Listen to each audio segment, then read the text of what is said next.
Hello, dear students. A warm welcome to all. Today we will be studying history, topic Buddhism. Yes, dear children, Buddhism spread in India and many countries outside India. And Gautam Buddha, he was the founder of Buddhism. Gautam Buddha, he was born in the year 563 BCE to 483 BCE.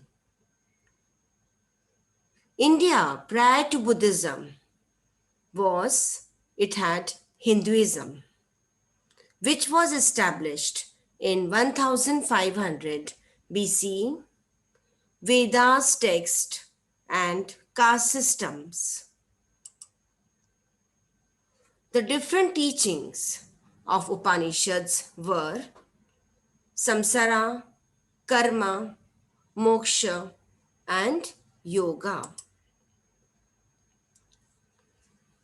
The life of Buddha, his name was Siddhartha Gautam, and he used to live in a palace life. Later, he married and began a family, but very soon he left the palace. We will be studying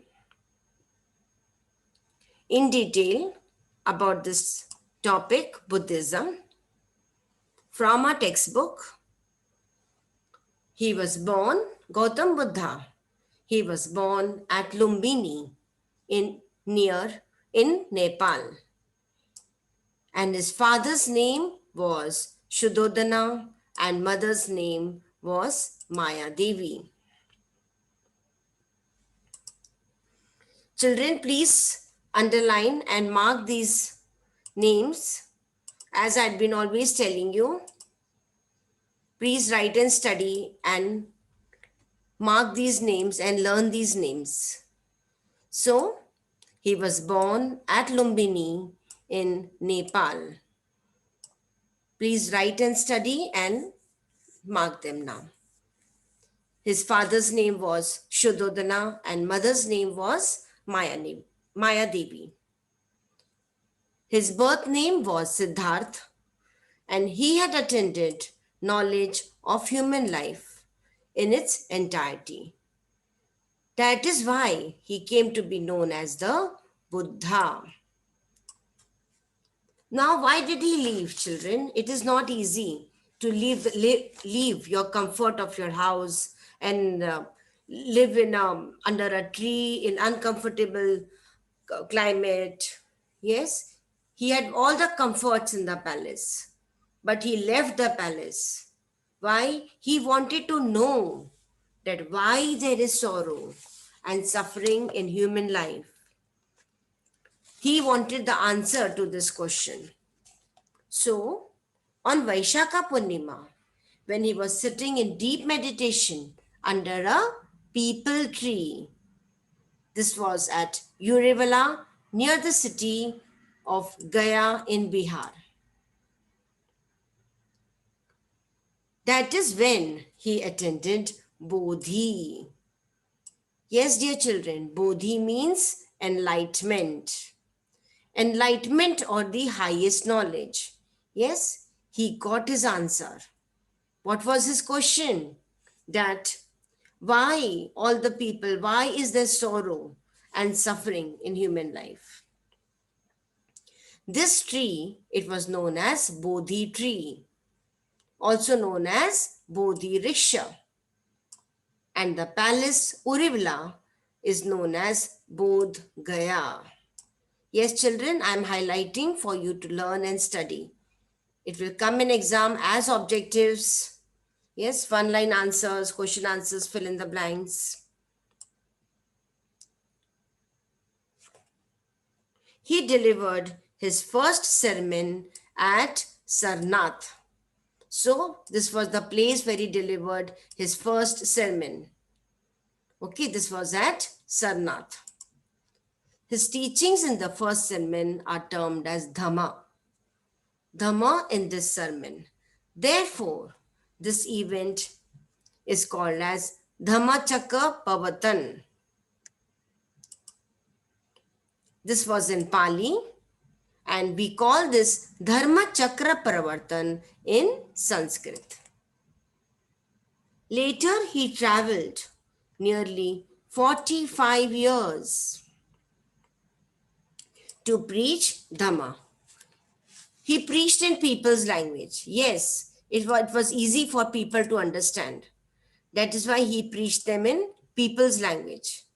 And it is called as Pali. Their language was called as Pali. In Buddhism, the concept of taking refuge in Buddha, Dhamma, and Sangha is important. So that this being three names, okay, in the concept of taking refuge in Buddha, Dhamma, and Sangha. These three names is also known as Tri Sharan. Okay, this being three. The essence of the Dhamma, he expounded it as follows. They were Arya Satya's noble truths,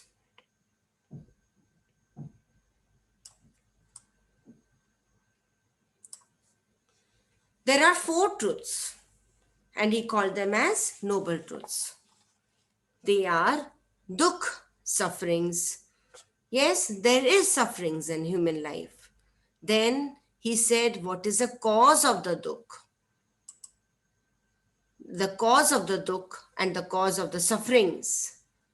The third one is dukkha nivaran. Is it possible to end suffering or it will go on? And the next is pratipad, means the way. Okay, show us the way when you are suffering. Something is wrong. You're asking to show the way. Okay, we ask God, we pray God, please show me the right way. Tell me the right way. So this way leads to the end of suffering. And this is the way of good conduct.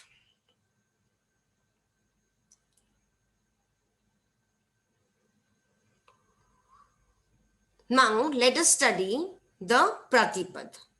Okay, it is known as Ashtangi here, or the eightfold. Okay, Ashta means what? Eight. Yes, three is, we studied three. See over here, we have studied that they were the, I will show you here. See, Trisharam. Yes, Trisharan. So as the name, there are three. Three means three. Okay, so Buddha, Dhamma, and Sangha. These were the three Sharan. So as the name says, next we are coming to Ashta. Okay, Ashtangik.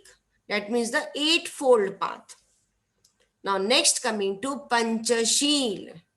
As the name says, Panchashil means five. Okay. Now what did he say? The five rules were, he said, stay away from killing animals. He said you should not steal. You should have unethical conduct and stay away from telling lies and all the intoxicants. Yes, intoxicants means all the poisonous, bad things. You should be away from it. You should not kill animals. You should not steal. You should not have bad manners. You should not tell lies. And you should stay away from the poisonous things, all the abuses, intoxicants. Okay. Now, next is Buddha Sangha. He created Sangha of bhikkhus to preach his religion. Followers who gave up his domestic life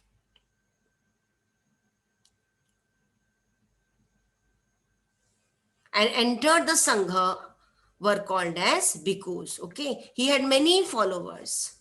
They all left their house, their domestic things, their agriculture land, domesticating animals or cultivating land, and they started following Gautam Buddha. They entered their Sangha and they were called as bhikkhus. They all used to travel in foot like the Buddha to preach the Dhamma. There was a separate sangha of women also. Okay. Now men were called as bhikkhus and the women were called as bhikkhunis. People of all varnas and caste, they all embraced Buddhism.